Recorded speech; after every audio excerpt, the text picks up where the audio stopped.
Hello, everyday leaders. Tonight is Wednesday, November 11th. It's Veterans Day.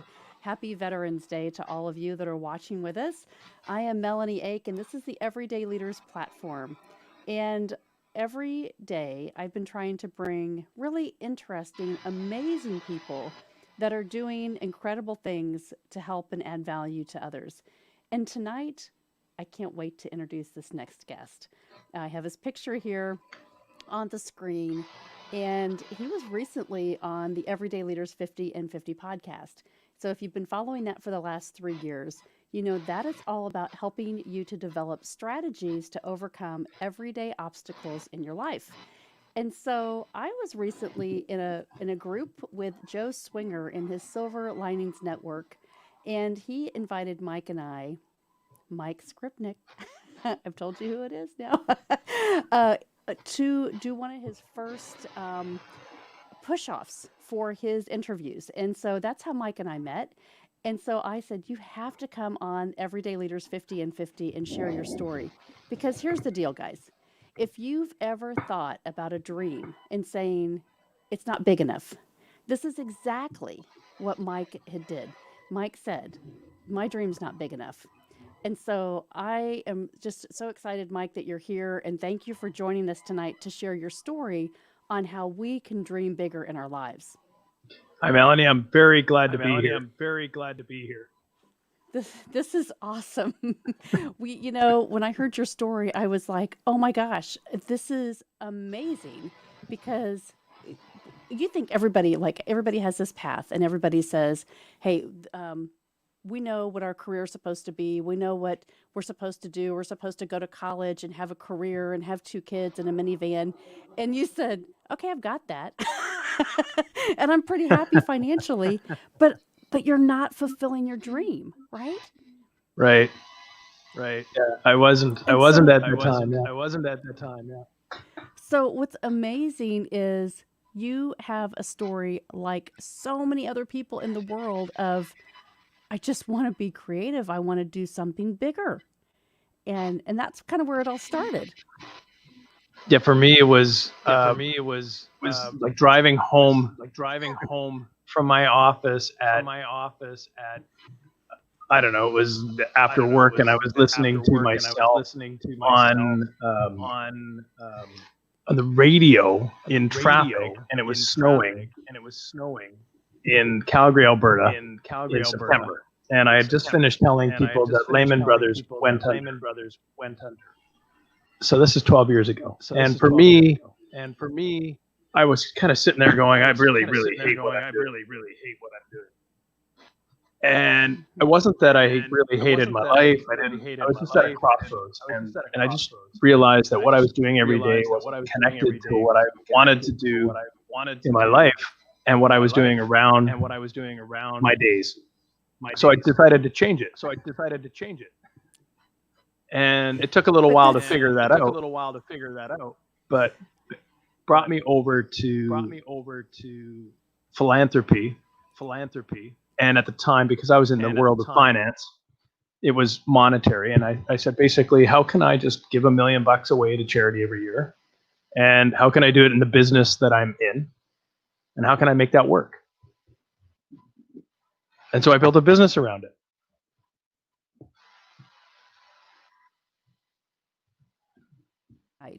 Right. Because you first have to think about the vision of what would that feel like if you could give $1 million away, right? When you think it, and then you have to really believe what are the next steps to be able to achieve that. And so with you, some people are probably going, yeah, right, I could never do that. Because you had to lean back on the resources of the things that you knew, and you knew the connections that you could lean on people in your inner circle to really create this dream. Oh yeah, I had to figure out how to do what I wanted to do. I didn't have $1 million. I didn't know how to help other people give $1 million. And the other thing is the people I wanted to serve and help, who were donors and charities, and I was trying to connect them. They thought I was the fox in the henhouse. So the last thing they wanted to do, they didn't trust me. The financial crisis was kind of caused by financial people. And I was related to that peer group, and so no one trusted me. So not only was I having barriers I had to learn everything I needed to learn to help people, but I also had to break through the barriers that people were keeping me at bay because they didn't want anything to do with me. They didn't know me, but they just didn't want my kind. And I had to figure that out. So I figured it out and was able to serve, and it took a heap of, and I call it a mountain of credibility to access the 5 minutes that was needed to demonstrate that I was there to serve them. Mm-hmm. Mm-hmm. And that's the thing, right? When you say proving to them, demonstrating, building trust, because when you're in a peer group and you say, I want to go do something different and I have this bigger dream, sometimes you have to go outside of that inner circle that you have trusted, right? And I think that's kind of key here, is if when we're doing something that looks different, we may have to design a new group. We may have to really stretch ourselves to say, what would it look like if I could achieve this? And maybe it is working a lot harder to make those up-leveled connections that can take you where you want to go. Oh, it was hard. You have to think that the peer group that I saw every day, who were in an industry that was all about hoarding capital, right? And there's always a scarcity mentality and always a risk-reward mentality. And I was walking around the office saying, I'm going to give $1 million to a charity. And the other independent business owners that were into the same group were looking at me going, you're in the non-profit, equals the no-profit industry. And some of them laughed at me. Some of them, they literally did. They just thought it was crazy what I was planning on doing. And some just kind of ignored me. And over time, as things started to progress, and I was demonstrating that what I wanted to do was working, and how I wanted to serve was working, the detractors disappeared. The people who mocked it disappeared. And really, everyone just kind of stepped away. But a few years later, they all went, how did you do that? I want to know how you got access to do that, and how did you manage to make that happen? So everybody, you have to just put that on your mind and just plow forward, and drive an idea, unconventional, forward, and just put on the blinders. Mm-hmm. I think that's the big thing right now. The lesson through COVID-19 especially is when you start to think about something that looks different, that feels like it's impossible, and that you sit and think, but if I could. I tell my friend Greg Storch in Italy, he's done all these amazing things, and I say, your book needs to be What If I Did? Because when you do, it's unbelievable the things that you get connected to, the things that you accomplish, and the beliefs that change. And I think that's what, when we're struggling with obstacles, sometimes what we're continuing to do, if we keep doing it, that's called insanity, right? And so thinking about what is a new way, and totally going to the whiteboard, right? A real whiteboard exercise to say, if I could create it, if money was no option, I think about the nonprofits that I've tried to connect you to after we connected, because they're all struggling right now. They're all struggling with, how do we stay afloat? How do we survive? Because we depend on donations. But I want you to the listeners that are joining us or even on the replay, what are the things that we need to be thinking about, Mike? Because you've learned so much from doing this, from going through the steps. And so for people that are creating wealth or creating nonprofit boards and wanting to really give back into their communities, where do they start? Well, clearly it starts with some kind of vision. No, it doesn't always have to be audacious. but it does start with visualizing and seeing what you really want to be or how you really want to affect the world. Be it in business, be it in nonprofit or a combination. And starting to live that way.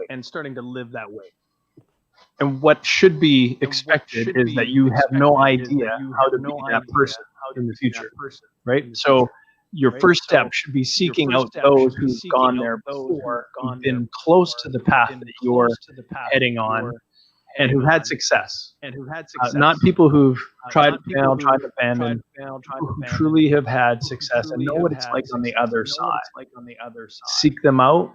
If you can get their counsel for free, then wonderful. It's good to have mentors, find coaches, and people who can train you, guide you. That was the number one thing that took me to that next level.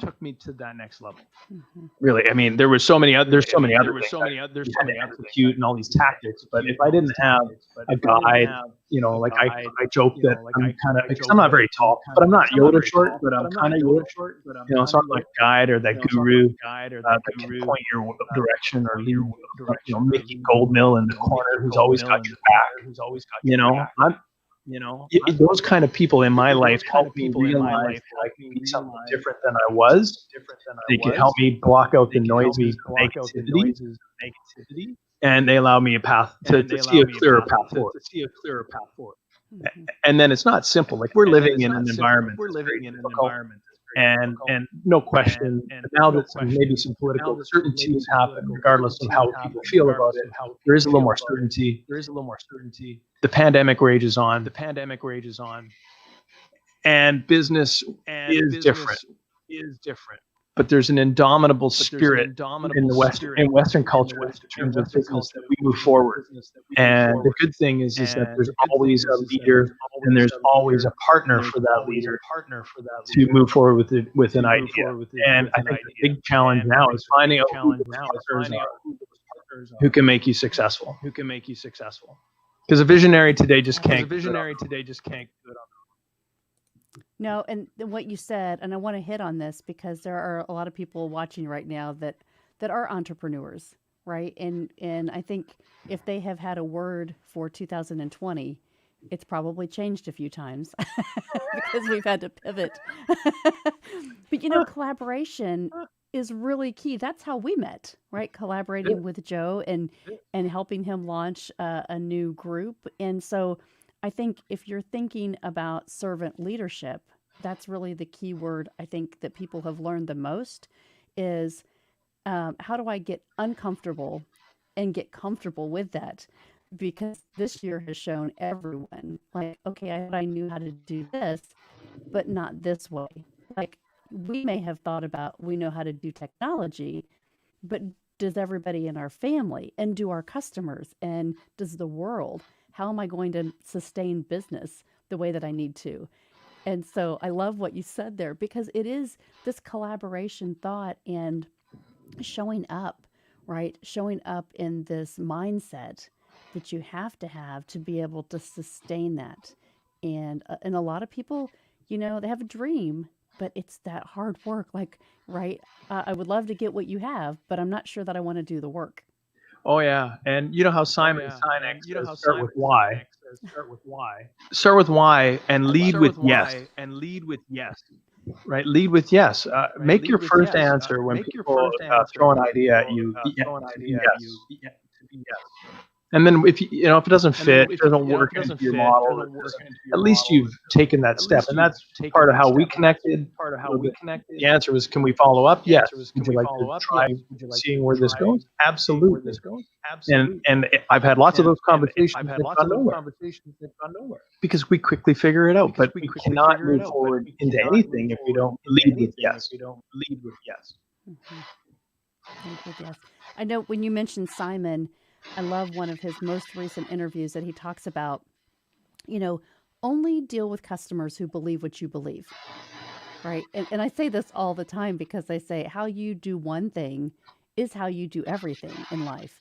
And so if you just set up those parameters for your own life and the connections that you want, you can pretty quickly ask a few questions and be able to understand do you really understand what I'm trying to achieve here? Or are you just trying to connect because there's some hidden agenda somewhere, right? That you're trying to get something from me, which, we all have different motives for dealing with people. But I think it's really important that we understand that it's the key of the belief systems that we have and the belief systems that we grow into as we learn, where our vision's taking us. And so, did your beliefs, I know they did, but when would you say that your beliefs changed in this journey? That's a really good question. That's a really good This question. journey this year, This journey this year, or the $1 million? or the $1 million? The $1 million. Like, when do you think the aha, like, wow, I really have to do this So for differently? me, the biggest thing was that prior to that moment that I made that shift, I fashioned myself a pretty smart guy. I really did know what I did for a living. I really helped people. And I was delivering what they needed, for sure. But I was also in the process of always trying to convince them of what they needed. And I was so certain of my outcomes and the success that we would have. And we weren't wrong in financial world through the tumultuous 2008 to 2010 period. We were right. But it didn't matter. Because it wasn't what people wanted. And so during that period, also my clients, they acted very differently than what I assumed that they would act. And for me, the biggest shift in my belief system was it was no longer so important for me, because I had to do the work to be an expert. But it was no longer so important that I was right and I was doing what people needed. It was I was giving them what they wanted, and I spent the time to listen, to understand their motivations, so we wouldn't be surprised, so we wouldn't have the disappointment. So many people come in and out of your life. If you're an entrepreneur, man, you're just interacting with so many people that may or may not make your. And if you're willing to jump in with them without doing that work, you'll be sadly disappointed, because you're going to be hit when crunch time happens, when push comes to shove. People are going to just do what's in their best interest, what's they're motivated to do. And if you don't understand that beforehand, you'll constantly be disappointed, shocked, surprised, and it could risk your entire business. And so I committed back then to deal with people on that level. Understand what they want, deliver what they need, but always work hard up front to listen and understand their motivations, so that we can work together. And when you ask about the values, when you mention values and belief systems, it's critically important that you bring in your community people who are like-minded, but also those people that you're willing to share. If your belief systems are different, but one of your key beliefs is that everyone is entitled to have an educated position on something, and you respect that, you can have differing beliefs. You just can't differ on the truths that you agree are important for your business. That is critical.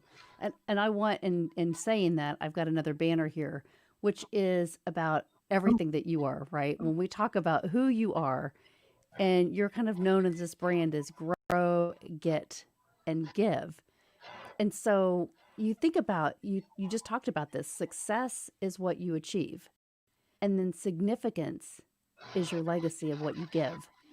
And I love just your whole brand, who you are, who you've become, who you're becoming, because it is significant in the world of people being able to say, what is it out there that I haven't yet tapped into, that I need to support? And if I decided that it was that important to me, how could I maybe raise those funds? How could I volunteer my time? Human capital is huge, right, for companies.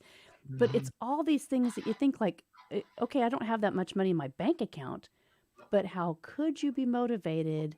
What are the things that are going to pull you into being so motivated that you make a difference for that person, that community, and organization? That's kind of the mindset that you take people to. And so you've developed a whole brand on this. And so pretty easy, right? You think catchy, grow, get, give. And so tell us about kind of the structure of your company and what you're doing now to really invest and pour into people. It's great because I always say passion and purpose and action equals success. And in business, success is profit. And in my world, profit is impact. And so hang on a second. Grow people, they need different things at different times, right? So here I was talking to my son's grade 11, 12 entrepreneurship class this week. I was in their presentation day. And the number one thing that I said, these are great presentations. The one thing you absolutely have to be is passionate about what you do, because you're going to be throwing so many curveballs. It's going to be so hard some days that if you don't wake up with a passion and a purpose for what you're doing, you're going to abandon it. And you might abandon the best idea there ever was in humanity. Who knows? If you don't have that passion, you're just not going to do it. So Grow, Get, Give is really about three parts. And for me, it was sequential. Although interestingly, I wanted to give, and that's what led me to the whole thing. So you start with an impact mindset. That's how people I work with are always kind of mid-career owner, entrepreneur. And growing is all about positioning that which is your why, your passion, with messaging and connecting it with people who you serve or selling products, whatever that is. Right? And so that's about growing wealth. So that's about growing profit. Getting more freedom is all about the entrepreneur's dream, which is why all entrepreneurs jump into entrepreneurs in the first place. They want freedom. They don't want to be told what to do. They want to have a limit on their income, and they want to drive their own bus. But most people, and I was exactly this. I was a victim of my success in the grow department, that I was working 60 or 70 hours a day. It can't happen. I had the wrong people that were supporting me. I had to fix it. So I moved from 60, 70 hours a day, 360 days a year, to 3 months off a year, having a business that can run without me being there. And that was excellent. And then, of course, the give back. And suddenly I give back now to myself, to my family, and to my community. I started with a cause impact idea, but give started to come back full circle. And so my give is actually really expanded financial and philanthropic giving back to personal giving back, personal development, professional development, family development, community development. And it may have been sequential for me, chronological, Grow, Get, Give, but it's not that simple for everybody. Some people have some people I meet they're growing. They don't need somebody to help them make more money, but they don't have any time. So we solve that. Right. Or maybe they're giving back to a profit. They just can't connect their business. Well, and so you bring up a great point. I think a lot of people are struggling, that I'm working with right now, especially, and they come and they say, because COVID happened, any situation in your life, right? It could be a job change. It just could be a family change. But the thing is, what is personal growth, right? What is professional growth? You go and you have a career and you say, my company is going to provide these workshops for me to learn. But the personal growth side, right? The personal growth side is so different. It is really investing in helping you become better, to fill your cup so that you can go out and then decide, oh my goodness, now I have the tools and the skills and the mindset to be able to do this. Because if you just sit and read and say, well, I heard someone else did this, or I'll go get connected to a group and maybe I'll learn something, it is that total commitment and ownership of growth. And I think that's what you are bringing, to your organization, that you help people with as well. I mean, all of us as coaches, that's the key, right? Finding the right person that you connect to so that you can say, let's go from 0 to 60 and help you get the things that you want, which is freedom, right? Freedom. Time with your family and community, right? And money. And those all can work together. Yeah, and money is really. money is. There was a recent study about the top 56 most important values across humanity, and literally half a billion or half a million people were surveyed. And the top 10, obviously, financial security, sense of belonging, family, community, personal development. We're all part of those. And that's exactly what we're all kind of struggling with right now, aren't we? Like we used to, as individuals, be able to go out into the world and be part of a community, physically, literally. And then we are forced into this isolation for a period of time. And some still remain in, or we're going back into it. And struggling with that, we felt alone in a crowd, and then we're really, truly alone. One of the interesting things that's happened with being online and creating is the understanding that there are communities. I think if we go back to the people who are like-minded, like beliefs, there are communities out there that will be able, you can join into, and we're fostering it with Grow Get Get Coaching, is that I'm creating this G3 community, we call it, where you can be part of small groups, where we meet for breakfast, for example. And people, their comments this morning were, we like it because we get to know the other person, we get a sense of community, and then the longer that happens, the more you realize that people in your group have your back, and you're no longer isolated, you're no longer doing this alone. You might not ever see these people again, you might not meet them in real life, but they're there for you in your group all the time. And so, I mean, support groups have been around forever. But it's changed. The digital world has changed. The way we're living right now has changed. And I think if you can find those, if there are organizations like mine that provide them, if you find the ones that fit for you, it's so powerful. It's so powerful. And the great thing about Zoom is, did you invest in Zoom in February? Right. No, but I should have. Yeah, right. I know it's crazy, right? But you're right, because everybody now can say, "Yeah, I didn't know how to do that, but now I can," and that's the way to connect. And that's the groups that are on all these social media platforms. If you're on Instagram or LinkedIn or TikTok now, right, or Facebook. This is streaming to Facebook, YouTube, LinkedIn, all across some multiple platforms, because people have different needs, right? There's business platforms, there's social platforms. And so what you want to do is be able to identify who believes what you believe, and who do you really feel like, hey, you've got my back and we can bond. And then I can, like you said in the very beginning, have mentors that can help you develop your dreams. And so you can get across the finish line, and it's not impossible, because we're proof, right? We can live the entrepreneur dream and just say, what can it look like tomorrow, right? You've got to have some trade-offs. But I think it's really important to give people the opportunity to help them change their beliefs. Well, it is interesting because I did have the pleasure of starting with this big vision and getting to another end of it. So I was able to see a full circle.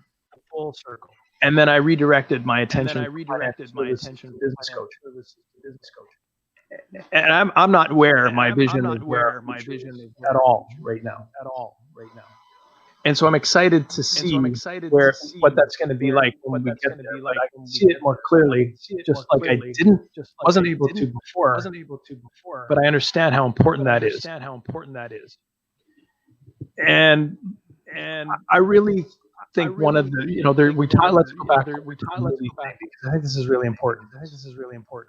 Community of people who share your beliefs is extremely helpful.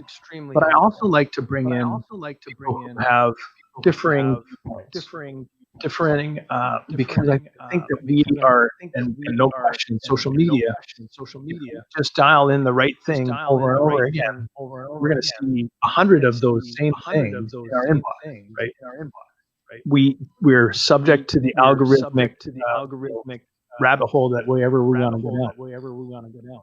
So in order to maintain our sanity, it would be more a sense of balance, and an understanding of reaching across. I'm from Canada, but I really do understand, and I really feel what's gone on south of the border.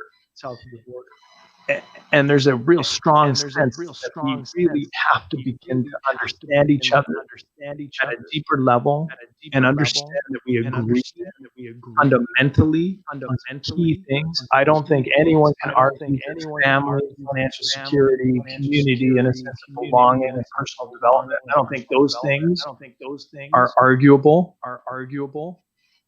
So when we bring communities together, belief systems make our conversations easier, right? Shared values, but it doesn't mean that we're different than others who have different beliefs. So I obviously like to make our conversations easier. So it's always really great. People have the same values. You don't have to explain the language. But I think it's also just as healthy to interact with those who have differing points of view. We're going to learn how to really cater. We're going to miss out on so much. Absolutely. The thing is, right, as you talk about this, there's a group for everybody. There is a group for everybody. It is amazing what my daughter is in special effects makeup, right? And she likes to do really gross stuff. In fact, that's what she does best. She does other beauty makeup and that. Her best things are the grossest things you could possibly make, create. And there's a community. Right? Of perfectly normal people who like really gross things, Well, that's the thing, right? You just have to get creative. You have to put it out there into the universe. And so many people will say, yeah, but that's a crazy idea. Nobody else will really connect to that. You'd be surprised. And I love crazy ideas. I always, and I challenge people every day. We meet every morning for a Bible study. And so we've been doing this for a year. It was October 1st, 2019. And still it's growing, and it's really amazing because, new people come on there and say, hey, I just needed to get with a group, and I just need to kind of think through some things, right, about faith or kind of what we're studying. And so it's amazing because the light will click on when you're with any group of people, and to say, oh, I've heard that a million times, but because now I heard it today and I was ready for it. And so every day we end up saying, when the student is ready, the teacher appears. And or it might be the 380,000th time you heard it and finally it made sense. And finally it clicks. Because you're like, okay, I guess I should do something now. And that's the thing, right? Since March 13th, we have been isolated, quarantined, thinking differently. So the challenge for everybody that's watching this tonight is, if you haven't yet changed, if you haven't yet done something different, do that tomorrow. Start tomorrow and find a group that really can encourage you. And if you need a coach, find a coach that can help you work through the process, because the other side of fear is amazing.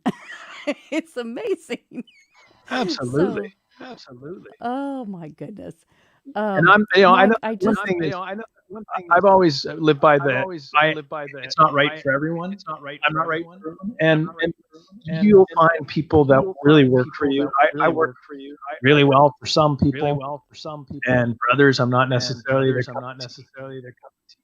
But for those that can leverage all I have to give and a little tiny bit of wisdom I might be able to share, it can be extremely powerful, and they get leverage that they never thought possible, because that they don't have to go it alone. All of a sudden, your fears are allayed. They can share those with me. I can offer.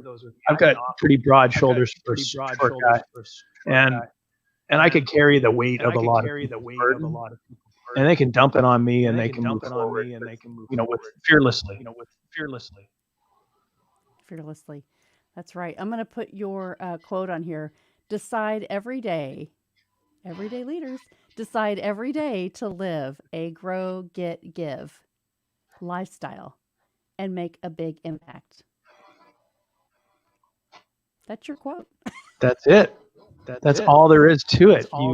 You approach it with an openness to having impact, begin to investigate what growing your business or your wealth, your personal wealth, you're getting more freedom and giving back means to you, and figure out which leg of the stool you want to lean on.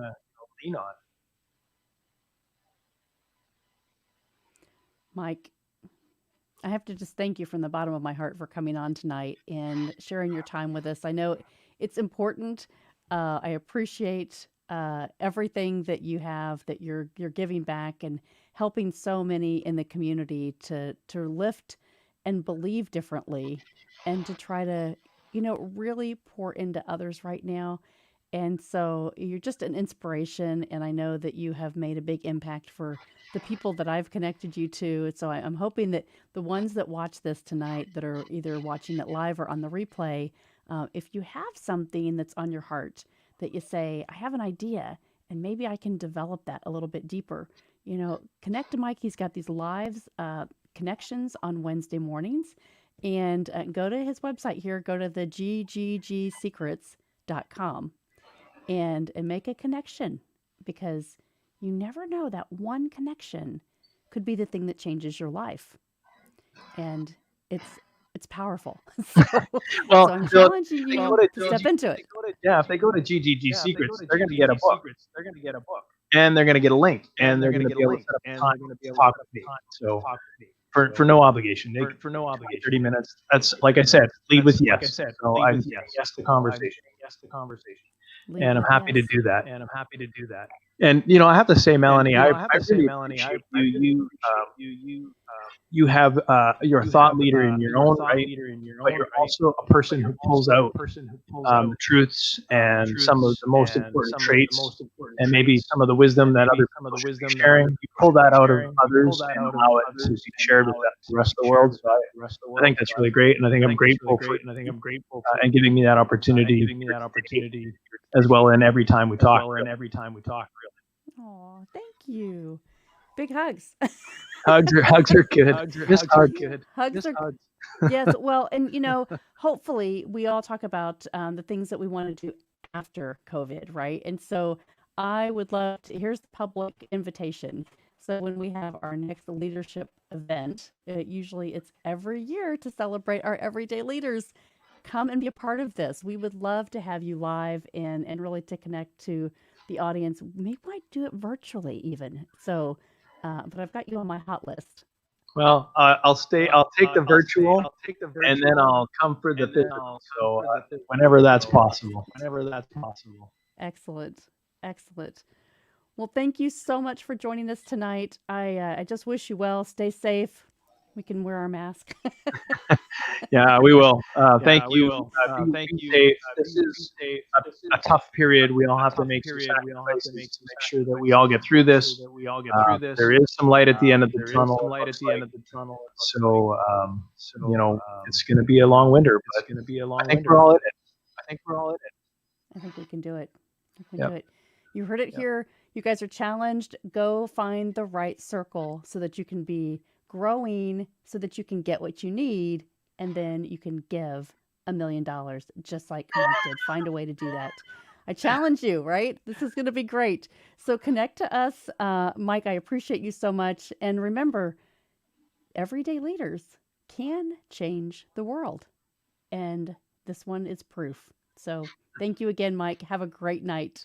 Thank you so much, Melanie. You as well.